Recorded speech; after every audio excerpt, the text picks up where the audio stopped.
Much has been written about the children's crusade that took place in Birmingham in the year 1963. There are many photographs and films of the kids being manhandled by the police, attacked by police dogs, and assaulted by firemen using high-pressure water sprays. However, not much has been written about the personal lives of these kids. My purpose here is to give you a glimpse of what gave these kids the courage, strength, and determination to put their safety, and in some cases, even their lives, in jeopardy. This is my personal story, but I'm sure that it reflects the lives of thousands of Birmingham's Black elementary and high school students.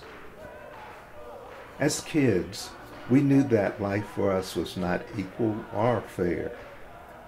We knew that our parents worked very, very hard, but would never be able to live in a house like June, Ward, Wally, or Beaver Cleaver of the 1960s television show, Leave It to Beaver. As we overheard our parents and other neighborhood adults talking, we learned of the murder of 14-year-old Emmett Till as he visited his relatives in Mississippi. We knew that this could possibly happen to us too. We knew that there were Ku Klux Klanmen going around the city and bombing the homes and churches of Black people. We knew that some of the police and politicians of the city were themselves members or supporters of the Klan. It is sad to say, but most of us Black kids never had a white kid that we could truly call a friend. We felt that all of the white kids hated Black people and would do us harm if they had a chance to. This feeling was often reinforced when white people would call us the N-word or be respectful in other ways. The laws of the city of Birmingham forbid Black people and white people from playing or socializing together. As a result, we never got to develop positive relationships or got to know many good and kind white people. We were tired of this, the way things were. We were tired of what was then called the Southern way of life. We wanted change. We wanted our full civil rights, and we wanted it quickly.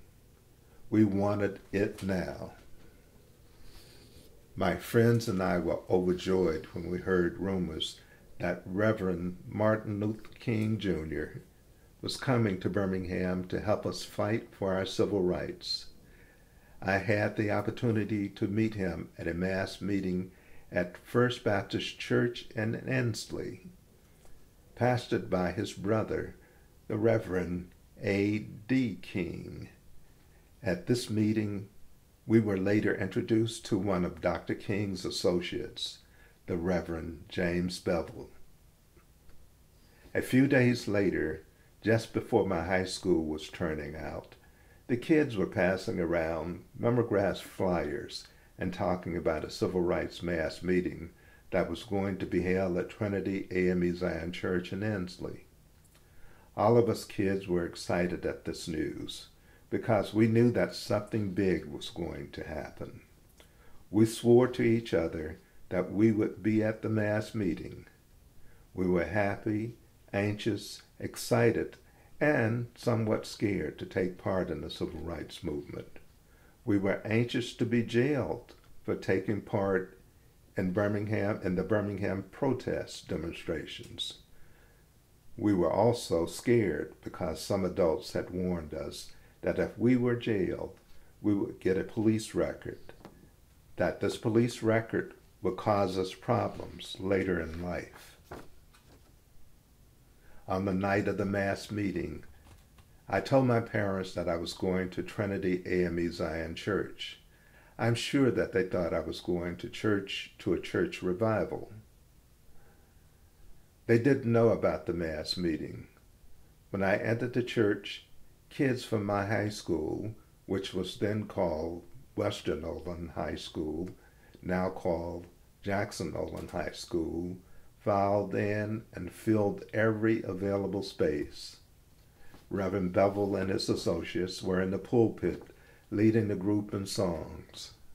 We clapped our hands and stomped our feet as hard as we could.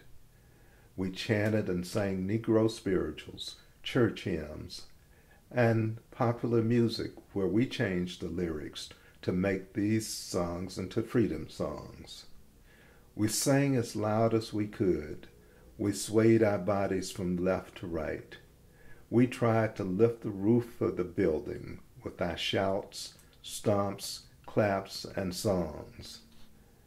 The music pumped us up and made us excited and ready to go and protest for our rights, equality, and freedom. Reverend Bevel gave a short talk about the Israelites escaping from bondage during biblical times. He then went on to talk about the planned demonstrations in downtown Birmingham. He and some of his assistants showed us how to protect our heads and private parts if the police started to beat us with billy clubs. He stressed that if we were hit, not to hit back, that the protests were to be nonviolent. He asked that if we didn't feel that we could be nonviolent, that we should not participate in the protests. He gave instructions as to the place and time of the protest march. Then we sang, "We Shall Overcome," and then we all went home. A few days later, D-Day arrived. The Birmingham Children's Crusade started. We filled the jails to overflowing. To make a long story short, we made history. As a result of our nonviolent protests, laws were changed, and America was made a better place for all people because of it. You may ask yourself, why these kids in Birmingham in 1963 were so special and their actions so powerful. My answer is they had a secret superpower. It was passed down through the centuries from their ancestors. Other good people had also added more energy to that superpower. That superpower is still available and present to those that need help. That superpower is music. It was the music of the civil rights movement that pumped us up and gave us courage to battle for our rights as American citizens.